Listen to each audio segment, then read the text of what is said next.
हरीश्वरी जी कहते हैं कि इंद्र नंद बाबा पर क्रोध किया तो क्या सोचकर क्रोध किया।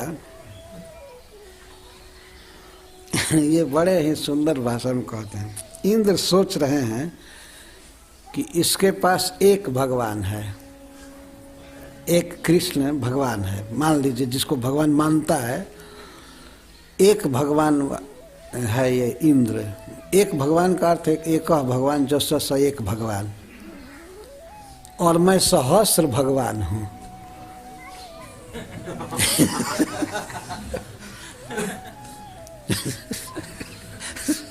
हरीश्वरी जी अद्भुत। गौतम जी ने शाप दिया था इंद्र को, उनके शरीर में चारों तरफ 1000 भाग हो जाए। बाद में वो रोने लगे, क्षमा प्रार्थना किए तो उन्होंने कहा दिया ठीक है 1000 आँख हो जाएगा। सहस्राक्ष उनको कहते हैं। 1000 आँख उनके शरीर में है। तो हरीश्वरी जी कहते हैं पहले उनको 1000 भाग प्राप्त था कि एक भगवान का इतना अभिमान, एक भगवान जिसको है उसको इतना अभिमान। अरे मैं सहस्र भगवान हूँ, इसको दिखा करके रहूँगा। तो हरीश्वरी जी कहते ठीक ही क्रोध हो रहा है। वास्तव में एक भगवान इतना विरोध कर रहा है तो सहस्र भगवान क्यों नहीं विरोध करेगा।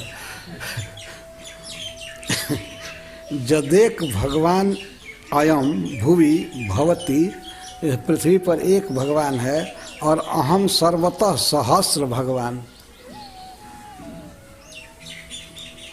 और मेरे देह में तो सब जगह भगवान है। तो इति प्रथित कीर्ति रश्मि स्फुटन, मेरी फैली हुई कीर्ति है कि मैं सहस्र भगवान हूँ। ये छिपी हुई बात नहीं है। स्वर्ग में, पृथ्वी पर, पाताल में, सब जगह प्रथित कीर्ति रश्मि, फैली हुई मेरी कीर्ति है। इति स्मय महातमस्तिमित दृक्, इस विचार में, इस घमंड में इंद्र की बुद्धि काम नहीं कर रही थी। बहुत भारी आश्चर्य है कि सहस्राक्ष भी भगवान श्री कृष्ण के ईहित को, चेष्टा को नहीं देख सके। हैं सहस्राक्ष, 1000 आँख वाले, लेकिन अभिमान से स्तिमित दृक् हो गए।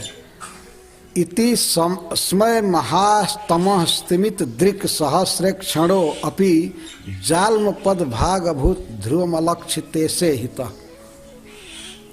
निश्चित है इस समय ने, घमंड ने उनको अंधा कर दिया, और सहस्राक्ष होते हुए भी वे अंधे हो गए। और अलक्षित ऐसे हित, अलक्षित इस ईहित, श्री कृष्ण की चेष्टा को, श्री कृष्ण की लीला को नहीं समझ पाए। तो अभिमान क्यों है उनको, तो इस पर कहते हैं कि और नंद बाबा से टकराने का उनका कारण हो गया एक भगवान ये है और इतना अभिमान रखता है, तो मैं सहस्र भगवान हूँ, इसको मैं बता रहा हूँ, एकदम नष्ट कर दूंगा पूरा पूरा। तो क्या अरे ये सहस्राक्ष हैं, 2 आँख वाला आदमी भी देख सकता है, भगवान को समझ जाता है। ये 1000 आँख वाले नहीं समझे, भगवान की लीला को नहीं समझे, उनकी चेष्टा को तो नहीं समझे। इस गर्व ने उनको अंधा कर दिया। मैं सहस्र भगवान हूँ, इस गर्व ने उनको अंधा कर दिया। इसलिए सहस्राक्ष होते हुए भी भगवान की चेष्टा को नहीं देख सके। अभिमान आदमी को अंधा कर देता है, अंधा कर देता है। वो देखते हुए भी विचार नहीं करता है। जैसे गोपीनाथ पटनायक का लड़का, नहीं गोपीनाथ पटनायक नहीं, राजा का, महाराज प्रताप रुद्र का वो लड़का इतना अभिमान में रहता था कि वो सीधे नहीं देखता था, टेढ़ी गर्दन करके देखता था। गोपीनाथ पटनायक ने कह दिया कि हमारे घोड़े तुम्हारे जैसे टेढ़ा नहीं देखते हैं, इसीलिए कम दाम के नहीं हैं, इनका तुम दाम कम लगा रहे हैं। इसी पर रंज हो गया और उनको फांसी पर चढ़ाने के लिए तैयार हो गए। तो अभिमान जो होता है तो आदमी को ठीक से विचार नहीं करने देता है। सारा विश्व जानता है कि कृष्ण भगवान हैं और स्वर्ग का राजा इस बात को नहीं जान रहा है। जिसके लिए भगवान अवतार लिए हैं, उपेंद्र बने हैं, वे इंद्र नहीं समझ पाए। तो ठीक ही कहते हैं हरीश्वरी जी की यही कारण है, वो इस अभिमान में थे। हरे कृष्णा कृष्ण कृष्ण हरे हरे, हरे राम राम राम